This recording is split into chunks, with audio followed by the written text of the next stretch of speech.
நாங்கள் எங்கே வந்திருக்கோன்னா எங்கள் ஃபேமிலியில் ஒரு பர்சன் ஆட் ஆக போகிறாங்கங்க. அவங்கள கொண்டாடுறதுக்கு தாங்க இந்த ஃபங்க்ஷன். எங்கள் தம்பியோட ஒய்ஃப்க்கு வளைகாப்பு. என்ட்ரன்ஸ்லேயே பார்த்திங்கன்னா மொய் எழுத ஆரம்பிச்சிட்டாங்க. நாங்கள் ஒரு ½ அன் ஹவர் லேட்டாக போயிட்டோங்க. அதனால் அந்த நல்ல நேரத்தில் வளையல் மட்டும் பொண்ணுக்கு மட்டும் போட்டுவிட்டாங்க. பார்த்தோம்னா சீர்தட்டெல்லாம் செம்மையாக வச்சுருந்தாங்க. இங்கேயே பொண்ணு பக்கத்துலேயே வளையல்கார அம்மாவை கடையிலேருந்து நாங்கள் புக் பண்ணியிருந்தோம். இங்கேயே எல்லா டைப் ஆஃப் வளையல்ஸ், அதே மாதிரி எல்லா சைஸ் வளையல்ஸும் எடுத்துகிட்டு முக்கியமானவங்களுக்கு மட்டும் இங்கே மேடையில் வச்சு போட சொல்லிட்டோம். அதுக்கப்புறம் தனியாக ஒரு கவுண்ட்ரு போட்டு அங்கே மற்றவங்களுக்கு எல்லாம் வர்றவங்களுக்கெல்லாம் என்ன வளையல் பிடிச்சிருக்கோ, என்ன சைஸ் வேணுமோ அவங்களே செலக்ட் பண்ணி கொடுத்தாங்கன்னா அவங்க போட்டு விட்டுருவாங்க. இப்போ பொண்ணுக்கு வளையல் போட்டாச்சுங்க. அப்புறம் மாப்பிள்ளையவே பொட்டு வைக்க சொல்லி ஒரே ஜாலி பண்ணிக்கிட்டு இருந்தாங்க. எல்லாத்தையும் நாங்கள் கசகசன்னு மேடைக்கு வளையல் போட விடலைங்க. வளையல்கார அம்மாவை மட்டும் கணக்கு பண்ணி பொண்ணுக்கு வளையல் போட சொல்லிவிட்டு எல்லாத்தையும் பூ மட்டும் வைக்க சொன்னோம். பொண்ணுக்கு என்ன பிடிச்சிருக்கோ பொன் வளையல்னு சொல்லிட்டு தனியாக இருந்துச்சு, அதை மட்டும் நீங்களே போட்டுருங்க அப்படின்னு சொல்லிட்டு அந்த அம்மாவை போட சொன்னோம். வளையல்கார அம்மாவே போட சொல்லியாச்சு. மற்றவங்கெல்லாம் ஜஸ்ட்டு பொட்டு வச்சு ஆசீர்வாதம் மட்டும் பண்ண சொல்லிட்டோம். பார்த்திங்களா, இன்றைக்கி மாப்பிள்ளை நல்லா ஆசீர்வாதம் பண்ணுறாங்க. சரி, இன்றைக்காச்சும் ஒரு டைம் காலில் கொண்டு வந்துச்சு. ரொம்ப என்ஜாய் பண்ணாங்க. அதுக்கப்புறம் நம்ம கீழே உட்கார வச்சு வளையல் மட்டும் போட்டுட்டு அதுக்கப்புறம் சேரில் உட்காந்துட்டோங்க. அப்படியே எல்லோரும் பொட்டு வைக்கிட்டோம் அடுத்து அப்படின்னு சொல்லிட்டோம். அப்புறம் 5 வகை சாப்பாடு எடுத்து வச்சுருந்தாங்க. அதை மட்டும் எங்கள் அக்கா விட்டு சொல்லியாச்சு. சும்மா ஃபார்மாலிட்டிக்கு புளி சாப்பாடு, லெமன் ரைஸு, தயிர் சாப்பாடு, தேங்காய் சாப்பாடு, இந்த மாதிரி பொண்ணுக்கு பிடிச்ச சாப்பாடெல்லாம் எடுத்துகிட்டு பொண்ணுக்கு ஊட்டியாச்சு. சரி, பக்கத்தில் உட்காந்துருந்துருக்காங்க. மாப்பிள்ளையை மட்டும் ஏன் இப்படி வைப்பானே, அவனுக்கும் கொஞ்சம் விட்றதான்னு கேட்டாங்க. சரி அவனுக்கும் ஊட்டிடுங்கன்னு சொல்லி அவனுக்கும் கொஞ்சம் ஊட்டியாச்சு.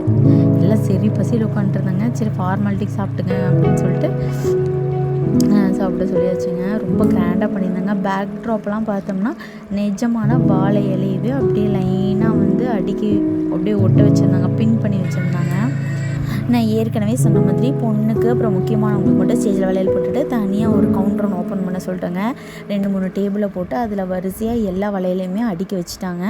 யாருக்கு என்ன வளையல் வேணுமோ இல்லை என்ன சைஸ் வேணுமோ எடுத்து கொடுத்தா போடுறாங்க. எங்கள் பாப்பாவுக்கு தாங்க ஃபஸ்ட்டு நாங்கள் வளையல் போட சொன்னோம்.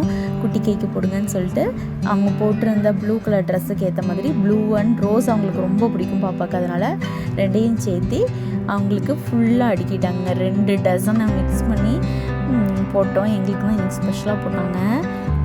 ரொம்ப அழகாக இருந்துச்சுங்க. வளையல் டிசைன்ஸும் கலர்ஸு, நம்மளுக்கு என்ன டிசைன் என்ன கலர், அதே மாதிரி என்ன சைஸ், எல்லா சைஸுமே வச்சுருந்தாங்க. பாப்பா வாட்ச் கேட்டிருந்தாங்க, அதில் போட முடியல. அப்புறம் நாங்கள் வாட்ச்லாம் கழட்டி வச்சுட்டு நாங்கள் போட்டு போன வளையலையும் எல்லாம் கழட்டி வச்சுட்டு போட்டு விட்டாங்க. அதே மாதிரி சும்மா வளையல் போடக்கூடாதுன்னு சொல்லிட்டு ஒரு சாக்லேட் ஒன்று கொடுத்து தொட்டு கும்பி சொல்லிட்டு போட்டு விட்டாங்க. எனக்கு இன்றைக்கி நான் ப்ளூ கலர் ட்ரெஸ் போட்டிருந்தங்காட்டிக்கு ப்ளூவும் கோல்டன் கலரும் சேர்த்து எனக்கு போட சொன்னேன்.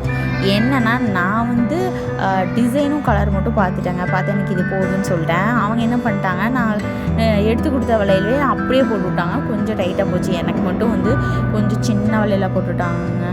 அப்பயும் சொன்னாங்க எல்லோரும் கொஞ்சம் பெரிய வளையலாக போடுங்கன்னு. எடுத்துட்டாங்க, கையில் எடுத்துட்டாங்களா அப்படின்னு சொல்லிட்டு. ஆனாங்க ஒரு வளையல் கூட உடையாமல் அவ்வளோ அழகாக போட்டு விட்டாங்க. எங்களுக்கு பார்த்திங்கன்னா ஒரு வளையல் கூட உடையில. என்னால் வீட்டுக்கு இந்த வளையல்லாம் கழட்டவே முடியலங்க. போட்டு மெதுவாக தான் கழட்டினோம். ஆனால் அவங்க அவ்வளோ நேக்காக போட்டு விட்டுட்டாங்க. அடுத்து என்னங்க, சாப்பாடு தான். சும்மாவே நம்ம இலை சாப்பாடுனா விட மாட்டோம், அதுவும் வளைகாப்பு சாப்பாடுனா விடுவோமாங்க. 5 வகை சாப்பாடோட வகை வகையாக வறுவல் பொரியல்னு செம்மையாக போட்டிருந்தாங்க. ஃபஸ்ட்டு வெஜிடபிள் பிரியாணி, அப்புறம் லெமன் ரைஸ், புளி சாப்பாடு, தேங்காய் சாப்பாடு, தயிர் சாப்பாடு, இது எல்லாமே கொஞ்சம் கொஞ்சம் ஒவ்வொரு கரண்டி மட்டும் வச்சுருந்தாங்க. இது ஃபுல்லாக சாப்பிட்டு முடிச்சதுக்கப்புறம் மறுபடியும் ஒயிட் ரைஸ்லாம் போட்டாங்க. இது பார்த்திங்கன்னா உருளைக்கிழங்கே மீன் மாதிரி வறுவல் பண்ணியிருந்தாங்க. அப்புறம் கேரட்டு, பீன்ஸு, முட்டைக்கோஸ், ஆஸ் யூஷுவல் நம்ம ஃபார்முலா வைக்கிற அந்த பொரியல் ஒன்று, அப்பளம், அப்புறம் ஸ்வீட் முந்திரி கேக் வச்சுருந்தாங்க. ரொம்ப டேஸ்ட்டாக இருந்துச்சுங்க. பிரியாணி வெஜிடபிள் பிரியாணி செஞ்சுருந்தாங்க. அதுக்கு தயிர் பச்சடியும் கொடுத்துருந்தாங்க. இதுக்கு அடுத்து சாம்பார், அப்புறம் புளிக்குழம்பு, ரசம், மோர், இதோடு சேர்த்து வடையும் சொல்ல வந்துட்டேங்க. வடையும் பருப்பு வடை செம்ம டேஸ்ட்டாக அப்படியே சுடு சுடாக போட்டுட்ருந்தாங்க. இந்த உருளைக்கிழங்கு வறுவல் பார்த்திங்கன்னா அப்படியே மீன் வறுவல் டேஸ்ட்டில் பண்ணியிருந்தாங்க. செம்ம சாஃப்ட்டு உள்ள அவ்வளோ வெந்துருந்துச்சு. நிஜமாவே இந்த ரெசிபி நான் வந்து ஒரு நாள் ட்ரை பண்ணலான்னு இருக்கேன். கண்டிப்பாக இந்த வீடியோவில் ஷேர் பண்ணுறேன். செம்ம டேஸ்ட்டாக இருந்துச்சு. சாம்பாருக்கும் வறுவலுக்கும் அப்பளத்துக்கும் அல்டிமேட்டாக இருந்துச்சுங்க. சாப்பிட்டு முடிச்சோன்னே என்னங்க அப்படியே வந்து ஆற உட்காந்தா சுற்றி முற்றி பார்த்தோம்னா ஃபுல்லாக அவங்கள பற்றி எல்லாம் பேசிகிட்டு இருந்தாங்க. அப்படியே நம்மளும் அதை எல்லாம் கேட்டுட்டு எல்லா சொந்தக்காரங்க கூடயும் ஒரு ரவுண்டு எல்லாத்தையும் பேசிட்டு கடைசியாக நின்று ஃபோட்டோ ஷூட்டுங்க. எல்லா பக்கமும் ஃபோட்டோ ஷூட் எடுத்தாச்சு. ஃபார்மில் எடுக்கிறது, ஃபேமிலியோடு எடுக்கிறது, கேண்டிட்னு எல்லாத்தையும் எடுத்துகிட்டு நம்ம கிளம்பியாச்சு.